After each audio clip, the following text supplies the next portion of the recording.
मकर संक्रांतीच्या वेळी गूळ शेंगदाण्याचे लाडू कसे बनवायचे ही रेसिपी मी पोस्ट केली होती। त्यातलंच मी थोडंसं मिश्रण ठेवून त्यावेळी गूळ शेंगदाण्याच्या पोळ्या देखील बनवल्या होत्या, पण हा व्हिडिओ पोस्ट करायचा राहून गेला म्हणून मी आत्ता करते।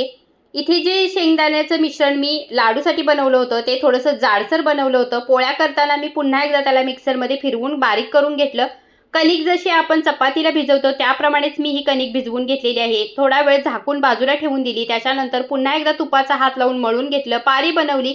हे मिश्रण याच्यामध्ये भरून पोळ्या लाटून घेतल्या आणि या पोळ्या तव्यावरती तूप लावून मी चांगल्या शेकून घेतल्या।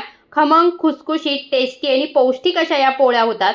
जर तुम्हाला हे पोळीचं मिश्रण कसं बनवायचं हे बघायचं असेल तर कॅप्शनमधल्या त्रिकोणावर क्लिक करा आणि ती रेसिपी जाऊन बघा, कारण त्याच्यामध्ये हे मिश्रण कसं बनवायचं हे मी सांगितलेलं आहे आणि त्याप्रमाणे तुम्ही या पोळ्या बनवू शकता। काहीतरी वेगळं म्हणून एकदा ह्या पोळ्या नक्की ट्राय करा आणि चॅनलला लाईक, शेअर आणि सबस्क्राईब करायला विसरू